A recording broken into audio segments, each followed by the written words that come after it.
Alors je crois que sur la triple performance, si on prend l'aspect social, il y a bien sûr le revenu, mais l'innovation sur l'aspect revenu n'amène rien de particulier, on le verra par l'aspect économique et l'aspect environnemental en tant que tel. Par contre, sur l'aspect social, il y a les conditions de travail, et je crois que l'innovation va amener deux grands axes. D'un côté, les automatismes et les automates, qui vont libérer une part de travail en posant d'autres questions. On va se retrouver pour une part dans la problématique des années 60 avec la mécanisation. Et le deuxième élément, c'est les formes d'organisation pour se libérer de l'astreinte et donc l'innovation quelque part sociale dans l'organisation du travail. Sur l'aspect environnemental, je pense que le gros de l'innovation va être sur la dimension systémique de l'agriculture et là, une approche un raisonnement beaucoup plus systémique de l'exploitation agricole. Il y a bien sûr des tas d'aspects technologiques, mais je dirais qui sont des nouveautés, mais des nouveautés achetées par les agriculteurs. C'est pas des nouveautés portées par les agriculteurs. Par contre, l'approche systémique, elle est fondamentalement portée par les agriculteurs. Et enfin, sur l'aspect économique, je crois qu'il y a deux grands volets d'innovation.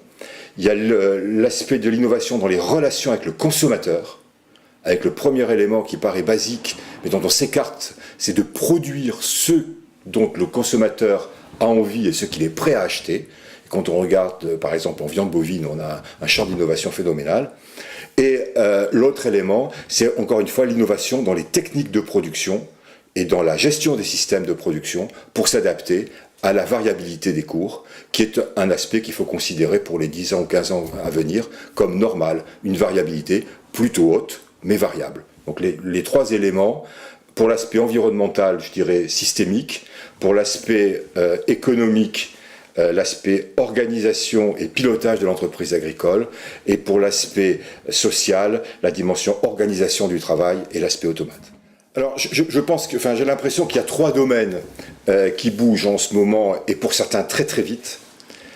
Le premier, c'est tout ce qui a trait, je dirais, à la génétique et à la génomique. Et donc là, les agriculteurs, encore une fois, achètent, mais en même temps, il y a des conséquences. Et si je prends en élevage la génomique, bien sûr, c'est des techniques qui sont exogènes, qui arrivent de l'extérieur, mais en même temps, comme on peut maintenant sélectionner par la voie femelle, ça implique pour l'agriculteur un changement profond, c'est qu'il faut qu'il ait une stratégie claire par rapport à son troupeau, puisqu'il peut avancer beaucoup plus vite. Donc l'aspect génétique. Plus fondamentalement, je dirais qu'il y a deux grandes révolutions qui sont en cours. Je pourrais qualifier ça le couvert permanent, c'est une autre façon de dire l'agroécologie, mais le couvert permanent. Qui est une rupture dans les têtes, et de se dire, demain, on a un horizon beaucoup moins chimique et beaucoup plus biologique, et qui se traduit, entre autres, par le couvert permanent, ce qui permet également d'augmenter la biomasse produite.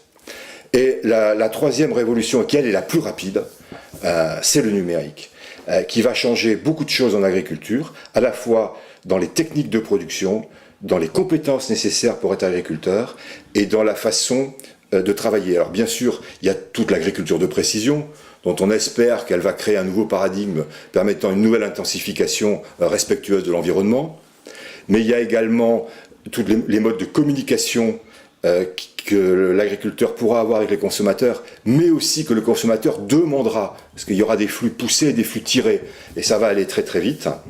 Et ce qui est, je pense aussi, la grosse révolution du numérique, qui est plus large que les agriculteurs, sur l'agriculture, c'est toute la notion des données. Les données est une denrée rare. Aujourd'hui, ça devient une commodité, mais il faut savoir les valoriser. Donc c'est une vraie révolution. Et toujours dans le numérique, un élément qui va changer beaucoup, c'est les nouveaux acteurs qui vont intervenir, qui interviennent. Il y a des startups auxquelles on n'est pas habitué dans le monde agricole, qui ont pour certaines une part de culture agricole, mais qui ne sont pas bloquées dans tous les tabous des organisations agricoles, donc ils vont très vite.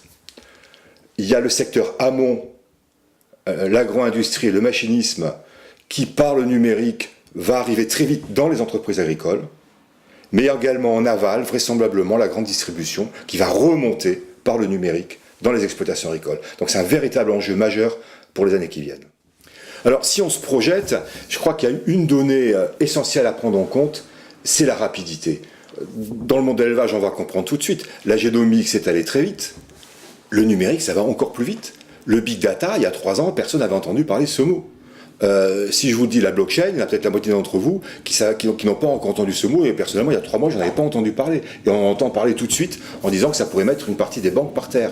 Donc les choses vont extrêmement rapidement. Et donc ça veut dire qu'il faut lire, ne pas avoir peur, comprendre ce qui se passe. Alors, sur l'agriculture, on voit des choses qui vont, à mon avis, bouger beaucoup les jeux des acteurs. C'est-à-dire que les agriculteurs vont de plus en plus faire des choses entre eux.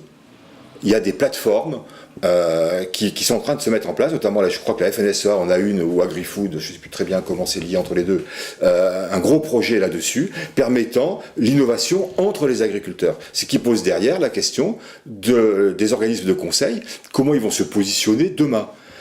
On voit du conseil qui va apparaître par les robots, ça on le sait déjà, par les tractoristes qui sont en train d'engranger des données et qui sont en train, pour certains, de se connecter avec des entreprises d'agronomie et de données climatiques.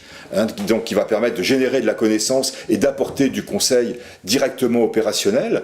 Donc on a un bouleversement dont on, par définition, on ne sait pas bien ce qui va se passer, sur lequel donc tout le monde doit être non pas en garde, parce qu'en garde on est déjà en défensif, mais doit être sur le surf.